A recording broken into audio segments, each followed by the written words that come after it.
around the front end of the church so people could go down there and cry and weep and carry on and groan all night long and just carry on like a bunch of drunks or something, and wanted you to come down and learn to accept Christ and let God come into your heart. The Bible doesn't teach that.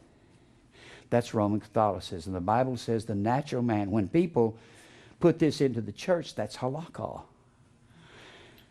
And when they come walking down the aisle to accept Christ, the Bible says the natural man receiveth not the things of the Spirit of God because they're foolishness to him, neither can he know them, they're spiritually discerned. 1 Corinthians 2:14. Natural is the word suchikos, P-S-U-C-H-I-K-O-S. Suchikos is our word physical. The man of the senses. It means the sensual man. What man in you is the inner man? He don't have the senses that we have. The inner man certainly has the ability to hear. But the senses he's talking about is the smelling, the touching, the tasting, the hearing. This sensual man, the seeing, this man of the senses, the physical man who's dead in his sin, does not receive dechomai. E-C-H-O-M-A-I. Dechomai is the word receive. And I know most of you have heard this, but I'm trying to tie this. I'm trying to put the halakah that's going on in the American churches together with this study. And that word receive, dechomai, comes from the word dek. Dek is the word 10 in the Greek. A decade is 10 years. We know that. Decade. Decalogue, decalogos, is the 10 Commandments. Decalogos. There was an old Decca Records back years ago. I don't know if they're still here or not. But Decca Records must have come from the word 10.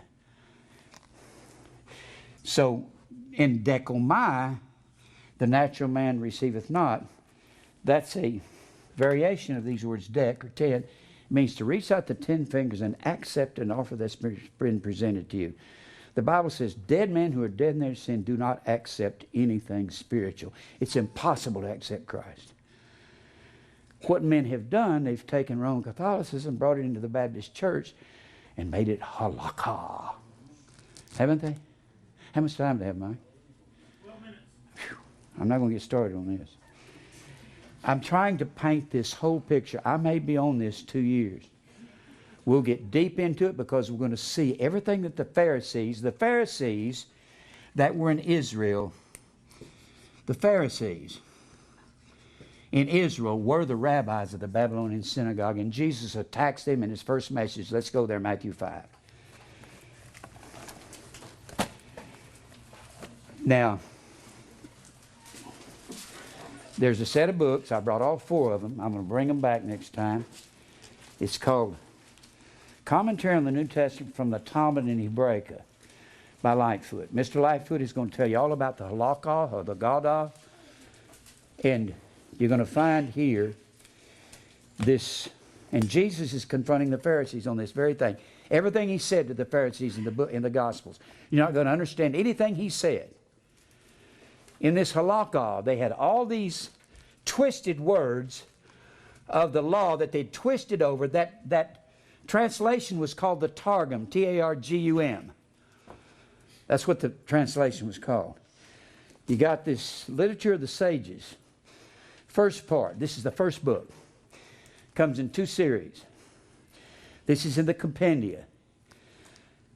First part, Oral Torah, Halakha, Mishnah, Tosefta means addition. That's an addition, like we said a while ago, a halakha to the halakha. Tosefta is an addition to the halakha.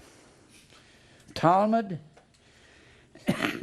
external tractates.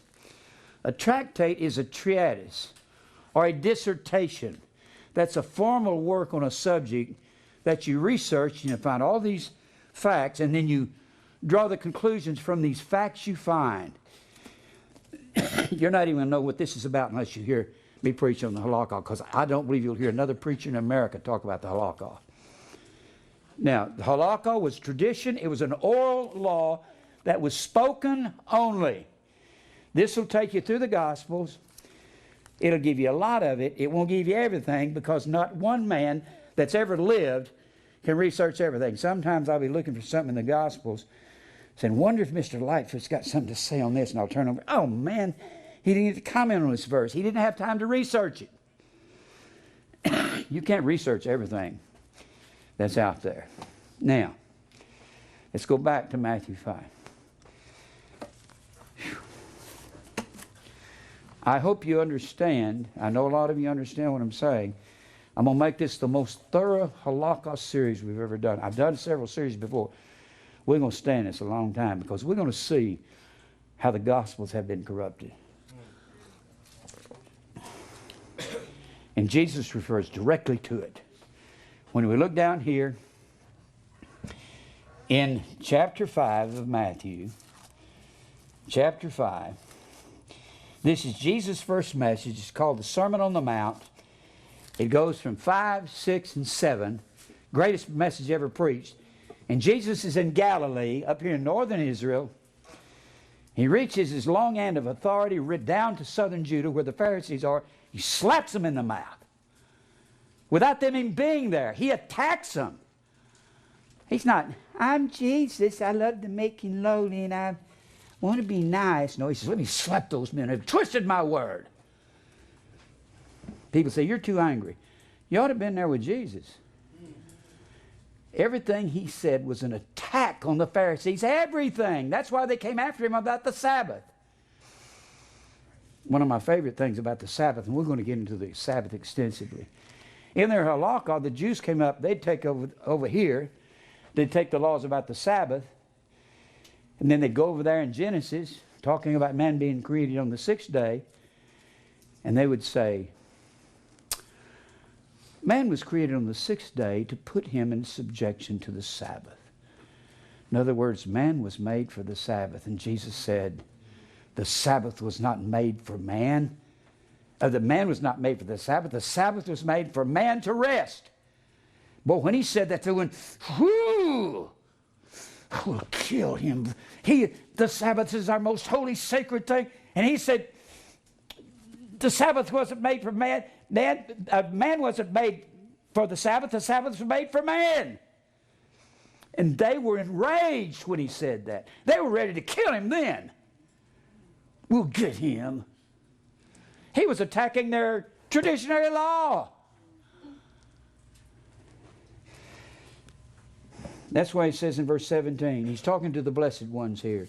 Talking to the blessed ones about the Pharisees or the rabbis of the Babylonian synagogue. Think not that I am come to destroy the law of the prophets. I am not come to destroy, but to fulfill. He'll fulfill it in us daily. For verily I say unto you, till heaven and earth pass, one jot or one tittle shall in no wise pass from the law, till all be fulfilled. The jot was the smallest letter of the Hebrew alphabet, and the yod was the smallest letter of the Hebrew alphabet. The yod was the Y. It was just, if the Hebrew letter's about like this, it's about this size. It looked like a little apostrophe, about like that. That's a yod or a jot. A tittle is like when you take this is called a het. That's called a het, like this, an H, or a hay. If you add this tittle right here, you make it a CH. If you take a bath, it's got a little tittle right there. It's a little tit right there. If you take that tittle off of the B, of the bath, you turn that into a cough. Okay, that's what Jesus meant. And when you take a resh, or I take a daleth, a D, take a D, and you have a little tittle right there. You take this daleth and you knock that tittle off, you turn it into a resh, an R. You take a D from an R, an H to a CH. How can you take an H and add a tittle? Or how can you take How can you take a CH and leave a tittle out? And you're going to have HISTOS.